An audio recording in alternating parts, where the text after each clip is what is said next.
What's up, guys? Good evening and welcome to Roma Theory, our last Europa League group stage game.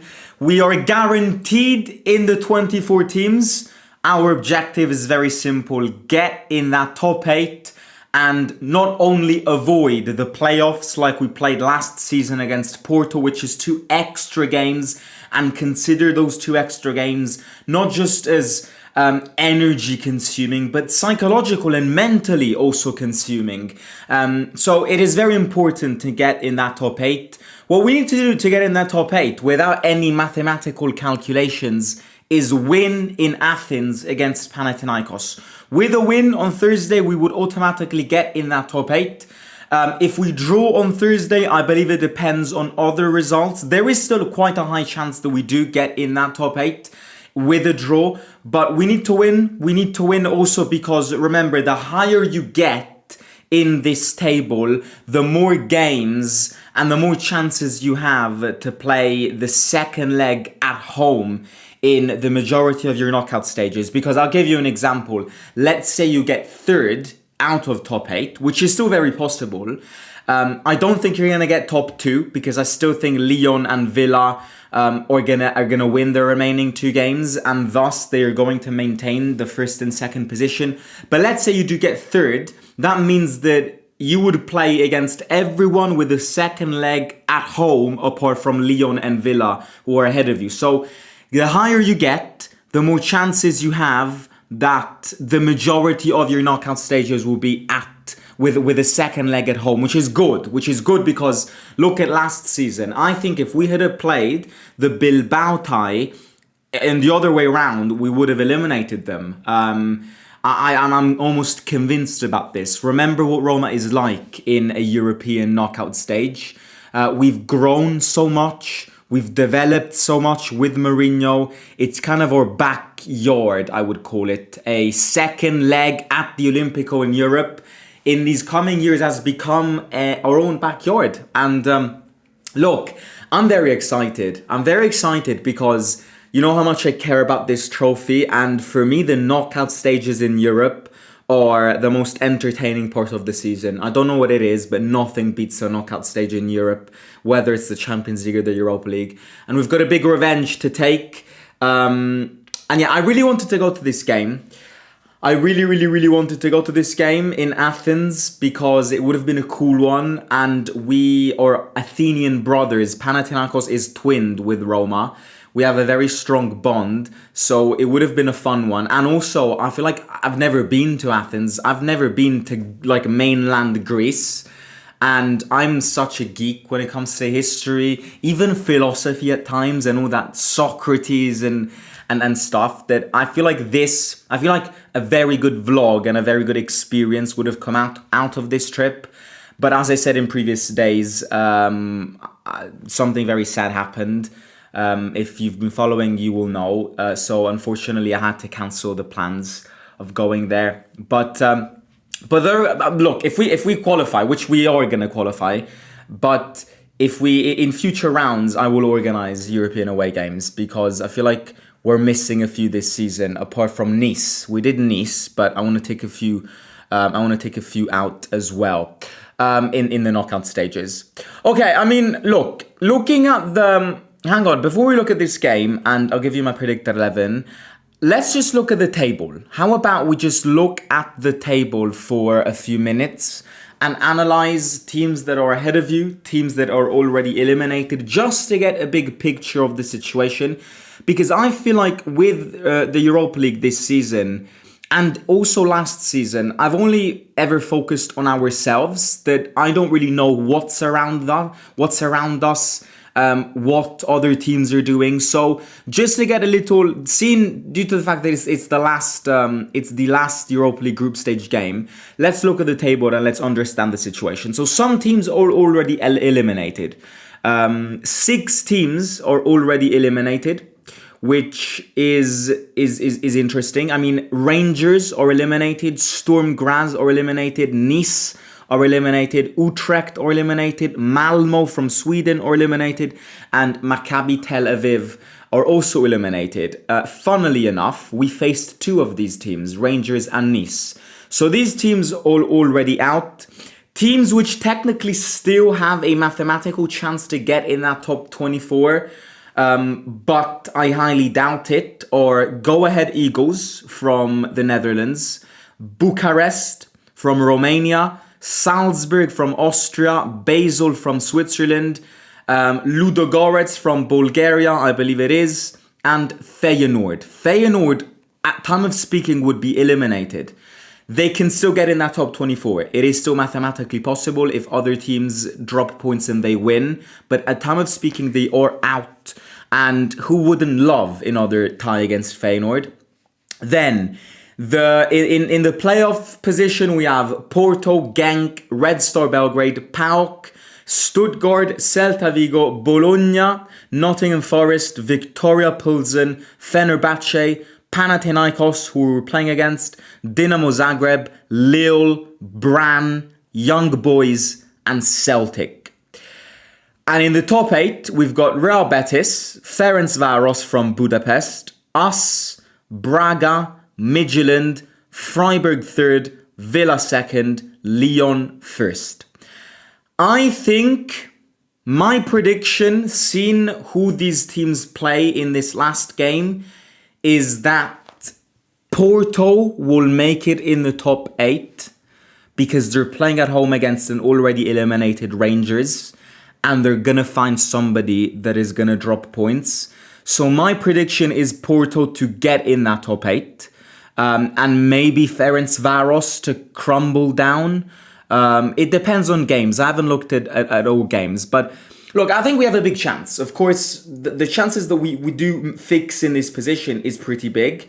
Frankly speaking, I know we're very much linked and connected to Panathinaikos, but I don't imagine them as an immense team. I don't think it's an impossible mission to go to Athens and win. I know that, Greek fan bases and Greek atmospheres are great, absolutely great, which is another reason why I really wanted to go to this game. But I feel like in Europe this season, especially away from home, we've been very, very good. We've basically won every game away from home in the Europa League this season because we won in Nice, we won in Glasgow 2 times, and then the last game is this one in Athens. So we've been pretty good. I think generally speaking, I would have probably at the beginning of the Europa League, I would have probably put us in a top 2 position. But at the end of the day, it's that defeat against Victoria Pilsen at home which fucked us up. People would say it's that 3-penalty horror show against Lille, and I say yes, that is also a terrible game. But it's like if you can't score 3 penalties, then you don't deserve to win that game. That Victoria Pilsen game is a game that I don't understand how we lost that. And if we had won against them, at time of speaking, we would probably be sat first with Villa and Lyon. So heading into this game with a potential chance of getting in the first 2 positions. Now, whether we get 1st, 2nd or 8th, for me, is not a massive difference. For me, the most important thing is to avoid these 2 playoff games, which are time-consuming and are not necessary, especially considering the level of the teams in the Europa League this season. But the fact of the second leg at home is also a factor to consider. I think it's a very important bonus that we cannot scrub away. But Panathinaikos. Oh, mate, sorry, I missed the super chat.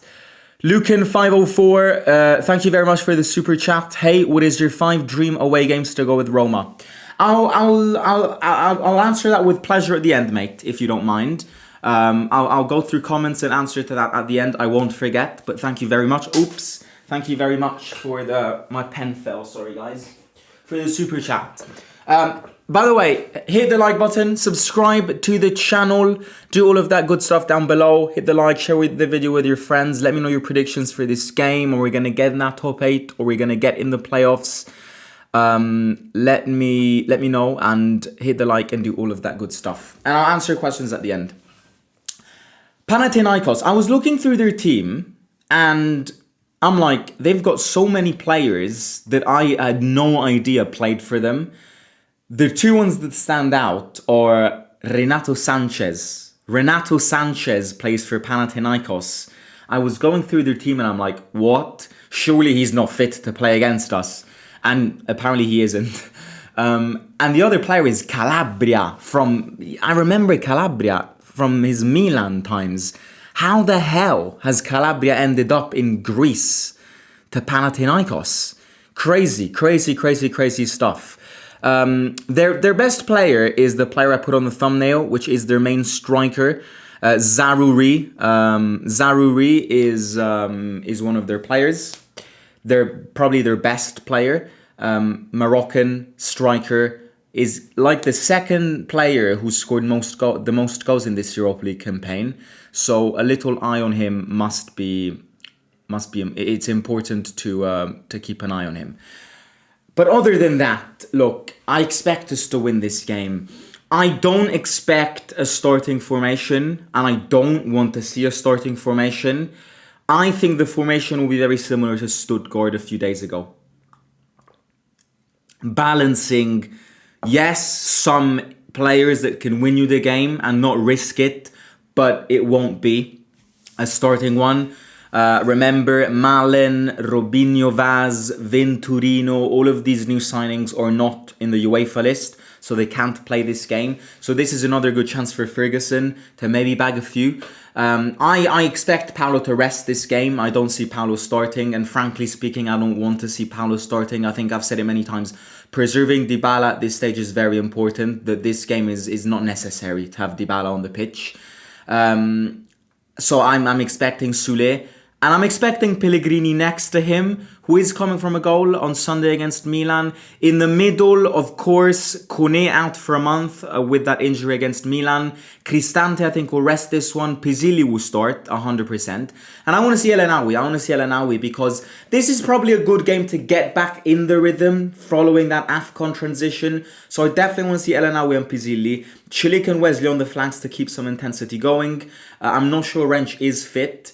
And in defense, I think Mancho rests, Hermoso's injured, Ziokowski, Gilardi's been playing good, and Ndika to lead that defense. I don't think it's going to be anything different than that, and I don't want it to be much different because a lot of players need a rest. That Kone injury on Sunday against Milan is the proof that these players are knackered. So preserve them when you can preserve them, And yeah, this is effectively what I think will happen. And my prediction for this game is that we'll win. I'm confident that we'll win. But avoid risks. Avoid unnecessary risks. You are better than them, but feet on the ground, head on the ground, because it is very important to get in that top 8. I think my fear here is that we're gonna that maybe it's not gonna be the case. Because I think these players this season have shown a level of maturity which has been missing, had been missing since a very long time. But my only fear is that we are going to treat this game as not important because, oh well, we're basically already qualified. Whether I get in that top 8 or whether I play the playoffs, I don't care. That's not true at all. Getting in the top 8 and playing the playoffs is two completely different things. Imagine 2 extra games with the pressure of being knockout stages. You don't know who you're gonna get. You can, mental energies, physical energies. You already have a limited team. Adding on to that, I believe an eventual playoff would be played before a very important game, which is Juventus at home. The Thursday before that game would be either the first leg or the second leg. Avoid it. You've got, the ball is in your hands. The only way you don't get in that top 8 is if you severely fuck this up. But if you severely fuck this up, then it's all your fault. I mean, I would even argue that a draw is fine for this game because there are going to be teams which are going to drop points. But let's not be in that position. Just get the 3 points and get the job done.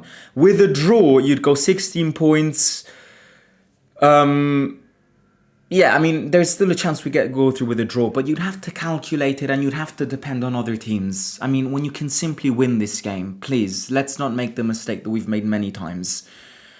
It's very important to get in this top 8. It really is. Moving forward, the draw would be on Thursday. to assign the playoffs games and then to create the table. Because remember, this is like a tennis table. This is like a tennis it's like a tennis designed table. So after on Friday, we would know our hypothetical path to the final.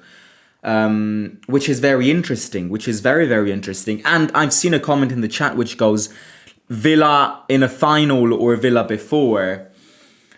Honestly, mate, my reasoning to answer this question is the same reasoning I had last year with Athletic Bilbao. I do not want to play a final against Athletic Bilbao when it was in Bilbao. Because we wouldn't be favourites in that game. And I know that there isn't really a favourite in a final. It's a 50-50 game. But Villa are a better team than you. Villa are a better team than you. Villa are more advanced in their project. They've got players who you don't have. So honestly, if you ask me the question, Villa in a final or Villa before, I would say Villa before. I would say Villa before because I cannot go through another lost final. I said this 2 years ago. I said this last year. For my own sake, for my brain, for my body, for my mental health, I cannot see another lost final. And I'm not saying that if you face Villa, you're gonna lose, but it's very, very risky. And in life, you have to take risks. Absolutely. I have a tattoo, which I got a month ago, over here, which says, "Do what excites." You can't see. So I'm all about risks. I'm all about thrill. I'm all about fun, excitement. But sometimes in life, I'd rather avoid risks. And this is exactly a situation where I would avoid it. And I just feel like with a potential game at the Olimpico, you've got better tools to hurt them. So no, I wouldn't want Villa in a final. I would rather face them before. If I lose, I lose. I know, but I cannot go through another lost final. And I feel like with Villa, a final with Villa would be 60% Villa, 40% you. Any other final would probably be 50-50. But Villa is the only team in this Europa League where I would say they're better than you. Like, I know that you're not top two, so it would be pretty disrespectful for Lyon, who are first, to go, we're better than Lyon. It's disrespectful. Lyon are first. Technically, they're also better than Villa, according to this table. But out of these 36 teams, you're better than everyone apart from Villa. And I'm convinced that you can beat everyone. Of course, you can also lose to everyone, and that game against Victoria Pilsen proves it. But I just feel like you can beat everyone. Villa, you wouldn't be the favorites. Like, my point is, with 35 of these teams, 34 of these teams, because I didn't count myself, against... Oh, sorry, my mother at the door. Give me a second.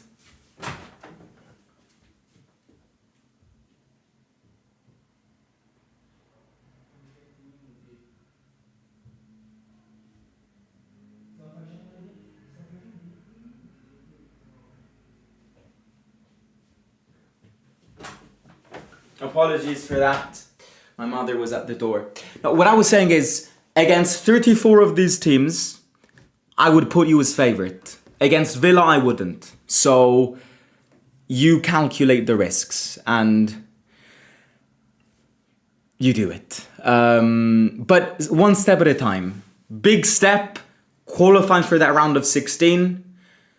I believe you can't face Villa or Lyon in a round of 16. You would face somebody coming from the playoffs. Then from the quarterfinals, semifinals, and final, I believe you can face whoever. Bosh! I'm so excited for this Europa League. I really am. Okay, let's read a few comments. I follow Ligue 1. You faced Lille a few weeks too early. They are in a total freefall right now, getting smashed left and right in the league. That's interesting. You know, that's very interesting because I don't follow much of the Ligue 1. I think the Ligue 1 has improved a lot in recent years. Maybe even this year. I feel like this year it's a more enjoyable league as a whole. But I don't follow the Ligue 1. But that's actually interesting because I remember going out of the stadium and walking home after that Lille game and going, Lille were so good. Like, Lille were very good against us today. And I was like, it's so confusing because I would have never said that you would have lost this game. But Lille were so dominant. And the way they just moved the ball against us that day, football is very unpredictable, but it's very interesting what you said, because I also, sometimes I have a few bets on French games. And by the way, I'm not an addict, right? I have my usual bet once in a while. It's fun. I like the adrenaline. I swear on God that the French league is manipulated by something. Whatever, apart from PSG games, whatever you bet your money on in French games, in the French league, the opposite result comes out. Like, this is something that happens every time. I have stopped considering that league and placing money on that league because it is the most unpredictable league that humanity has created. Sarri wants Zaniolo so messed up. Oh, Zaniolo Lazio would be a dream. Zaniolo at Lazio would be an absolute dream. Okay, Lucan, going back to your super chat. Your 5 dreams away games to go with Roma. I would classify my 5 dreams away games in 2 different tables. A table with iconic grounds to tick off. Iconic grounds, once in a lifetime opportunities. And I would put Bernabeu, Nou Camp, in Paris against PSG, in Germany against Bayern, in Germany against Dortmund. All of these big ones, like Stamford Bridge against Chelsea, Anfield against Liverpool. These like classics. I would put these, but my top 5 real one is more than just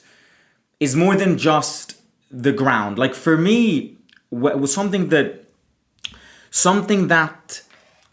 I do when following Roma away is always get there a few days before. If I can, 2 days before, but definitely 1 day before. Otherwise, I wouldn't do an away game because I need to enjoy the away game from the second I step on the plane to the second I step on the plane back. Like, for me, going away and following Roma isn't just flying, going in a stadium, back at the hotel, and the flight the following morning at 3 a.m. I need to enjoy it as a whole, which is why I always say that Budapest final experience that I've had with my friends is an experience that I'll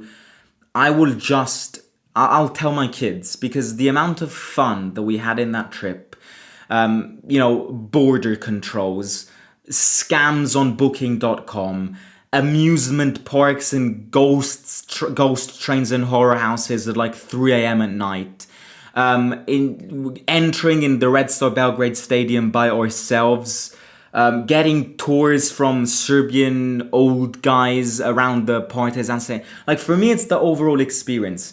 And as a result of this, thrill, do what excites, I would put Marseille at the Velodrome, would be epic. Galatasaray or Fenerbahce away in Turkey. I would put maybe a few in Greece, like Olympiakos away, hostile environments. Like some wild ones in Eastern Europe, where the trip I already know would be a thrill. Like, I don't know, like Legia, Warsaw in Poland, or Ludogorets, Razgrad in Bulgaria. Like, I know it's, like, for me, as I said before, I distinguish between classics, and I definitely want to take a few in my life, though the Champions League classics, Real Madrid, Barcelona. But my real top 5 would be exotic ones. Like, I live for that adrenaline of just staying in a Flixbus for 3 hours, crossing a border between Bulgaria and Romania, something like that. Which is why I also care so much about Europa League, because the Europa League isn't the Champions League, But the level of away games for me in the Europa League, but even in the Conference League, at times is better because it's more of an adventure. Because in the Champions League, it's like you go to Paris, you go to Madrid, you go to Amsterdam, you go to London. Very nice, very nice. I'd live for that job. But in the Conference League and in the Europa League, you get more exotic destinations like Poland, Greece, Bulgaria, you get the point. Lithuania in the Conference League. I was watching a few games in the Conference League, and there were teams like in Iceland. Can you imagine? I don't know, but this is all my passion around away games and teams. I just feel like the experience is very important, and I am a football content creator technically on Roll Effects. But in my vlogs, I also at times want to turn into a travel vlogger and show everything 360 degrees, not just the football. And I feel like, experiences like this is what we live for, right? Exotic experiences are what we live for. And I would absolutely love to go everywhere and follow Roma. Unfortunately, due to university and due to finances as well, YouTube doesn't pay that much. I can't go to every game, but the few that I really care about, I want to organize. Fromage League, says Philippe Notzel. I don't want UCL football so we don't get the FFP and we build the team in the summer to 100% win something. Leon has played extremely well. Very, very, very good scouting, and with Endrick up top, they look dangerous. By the way, I watch Marcel a lot, and Roma has made a mistake with Vaz. I've never rated the player. Yes, he's fast, but he's so poor technically and gets easily bullied by decent defenders. Okay, I'm going to catch you tomorrow. Hit the like, subscribe. 120 likes on this video would be amazing. And last Europa League game, get in the top 8 is our mission in Athens this Thursday. Speak to you soon. See you out.